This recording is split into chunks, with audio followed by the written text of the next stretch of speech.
Waata seenadhaan ijaarama dhalootaan utubama maqaan gootaa ni kabajama. Waata warra waaqni abaare kormi maqaa wallaale warra waaqni eebbise kormi maqaa leellisee. Waata waaqnu lagi abaarsa ijibbaata naraarsa gadhee seenaa tureessa. Meekeen goota faarsa meekeen goota faarsa qalee fiindaachii baasa gurra dhiiraan odeessa gadheen garaa hammeessa. Hojii ogbarruu isaan akkaan kan beekamu Tasfaayee Gabraab moggaasaan maqaa gadaa jedhu duudhaa sirna gadaa Oromoo irraa argateera. Tasfaayee Gabraab የመጠሪያ ስሜ ነው። በሞጋሳ ባህል መሰረት ደግሞ በባህላዊው ሕግ መሰረት ኦሮሞ ሲሆን ገዳ የሚል ስም ተሰጥቶኛል።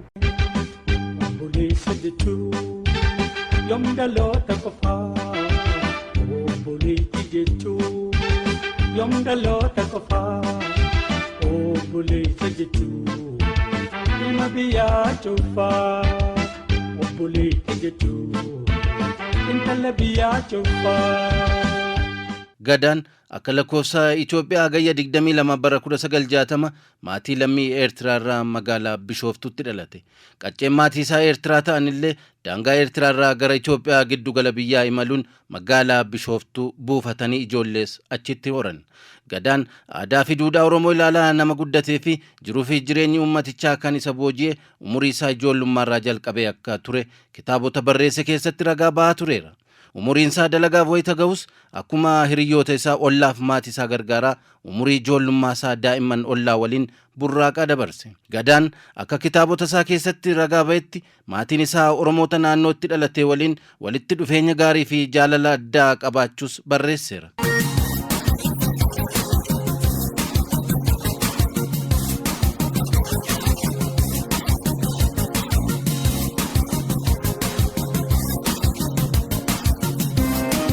Gadaan yaadaa fi qalbiin isaa gara hojii ogbarruu waan tureef umurii ijoollummaa isaarraa eegalee barreessitoota hangafaa Itoophiyaa hedduu waliin michummaa cimaa qabaachaa akka turetu himama.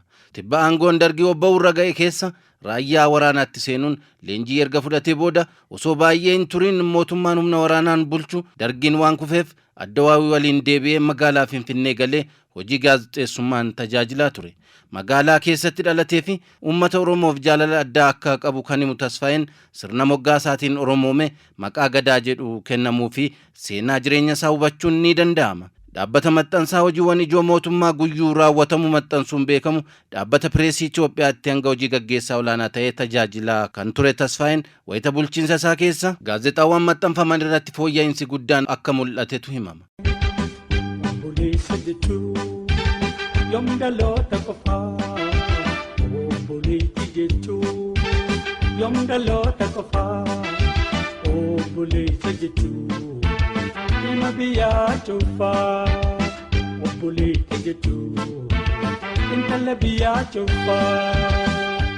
Tasfaayeen barruuwwan maxxanfaman keessatti barreessitoonni gameeyyiin akka hirmaatan gochuudhaan akkasumas maxxansawwan dhuma torbeetti ba'an irratti fooyya'insa ajaa'ibaa akka argamsiise waa'illan isaa ragaa ba'aa turan. Dabalataan barruu paartii biyya bulchaa ture Addawaawii waliin hidhata cimaa qabu Iffooyitaa jedhamu hoogganuudhaanis ni beekama. Tasfaayeen osoo Itoophiyaa jiru ogummaa gaazexeessummaan cinaatti kitaabota hedduu maxxansiiseera. Boodara paartii biyya bulchuu wal dhabuun Itoophiyaa keessaa miliqee Keeniyaa, Afrikaa Kibbaa, Niizerlaandii fi biyyoota kaan keessa jiraateera. Gadaan yookaan Tasfaayee Gabraab erga hojii gaazexeessummaa dhaabee booda hanga addunyaa kanarraa boqotutti jireenya isaa guutuu kitaaba barreessuu irratti dabarsuun kitaabota maxxanfaman 8 ol barreesseera. Kitaabota isaa 8 caalan afaan Amaaraan kan maxxanse barreessaan gameessi kun kan daran isa beeksise asoosama dheeraa mata dureen isaa Yeburqaa Zimmitaa jedhudha. Kitaabni asoosamaa kun namoota kitaabicha dubbisan hedduu irraa qeeqa hedduus itti kaaseera. Isa boodas Tasfaayee yaadannoowwan dhuunfaa isaa hedduu asoosamoota gaggabaaboo fi duudhaawwan irratti barreessuun dinqisiifannaa argateera. Meekeen goota faarsaa meekeen goota faarsaa qalee fiindaachii baasaa gurra dhiiraan odeessa gadheen garaa hammeessa. tasfaa'een hojiiwwan barreeffamaa isaan akkuma dinqisiifatamu namoota hojii isaa hordofanii fi dubbisan irraas qeeqni gurguddoon isa mudataa tureera. Hojiin isaa qabiyyee hawaasa Itoophiyaa gidduutti wal mufannaa akka uumamu taasisan irratti xiyyeeffata jechuun namoonni baay'een qeeqaa turanis inni garuu dhugaa seenaa keessatti dalagamaa ture karaa ogummaa isaan ifa baasaa akka ture dubbateera. እነሱ ገዳ የሚባል ስርዓት እንደነበረ መነሳት አይፈልጉም። ዋቀፈና ጥንቆላ እንደሆነ ይነግሩናል። እንደዚህ እያሉ የሚሳደቡ ህዝብን የሚሳደቡ ሰዎች ቁጭ አድርገው ስለ ታሪክ ይነግሩናል። barreessaa Gadaa Gabraab wayita gaazexaa Iffooyitaa hoogganaa turetti hanqina maxxansaa bara dargaggummaa isaa mudachaa tureen hojiiwwan osoo hin maxxanfamiin hafan walitti qabuun walitti aansuun akka maxxanfaman godheera. Bara 1992 hanga 1993tti mata duree Iffitaa jedhu jalatti hojiiwwan kanaan dura osoo hin maxxanfamiin hafan bifa kitaabaan qopheessuun kitaaba 5tti baasuun maxxansiiseera. Dabalataan qabsoo TPLF irraa eegalee hanga Addawaawiin Finfinnee galutti taateewwan turan kan seenessu kitaaba mata dureen isaa taraarochuun yaanqaxaqqaxee tulliddi jedhu barreessee maxxansiiseera. Gadaan hojii ogummaa gaazexeessummaa fi barreeffamaan Addawaawii keessatti adda durummaan hojiiwwan hojjetaa ture. Boodarraa mufannaa qondaaltota siyaasaa biyyattii waliin tureen Itoophiyaadhaa baqatee ba'uuf akka dirqame wayita lubbuun turetti himeera. Erga Itoophiyaa gadhiisee bahee booda kitaabota icciitiiwwan qondaaltota Addawaawii gidduu ture irratti xiyyeeffatan የጋዜጠኛው ማስታወሻፊ የደራሲው ማስታወሻ jedhaman barreesseera. Tasfaa'een erga Itoophiyaadhaa bahee biyyoota adda addaa keessa baqattummaan kan jiraate yoo ta'u boodarra Eertiraatti galee guutummaatti hojii barreeffamaa irratti xiyyeeffatee hojjechaa ture. Kitaabota hedduus barreesseera. Gadaan kitaabota hanga yoonaa maxxansee afaan Amaaraan kan barreesse yoo ta'u muraasni isaanii garuu gara afaan Ingilizii fi afaan Oromootti hiikamaniiru. Waan barreesse keessatti seenaa dhugaa ifa baasuu irratti xiyyeeffate akka ture kitaabota isaa barreesse irraa hubachuun ni danda'ama.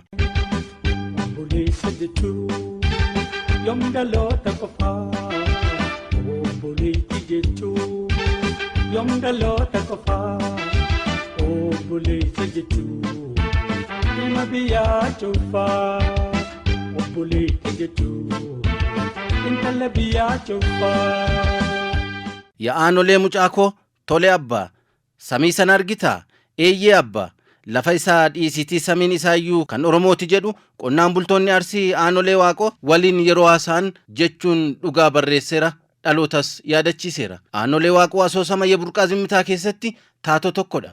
Asoosamni Yeburqaa Zimmitaa seenaa harma muraa Aanolee bittaa fi bulchiinsa sirna nafxanyaa kan saaxile yoo ta'u qeeqni jabduunis kan isa mudate seenaa kana ifa baasuu irratti.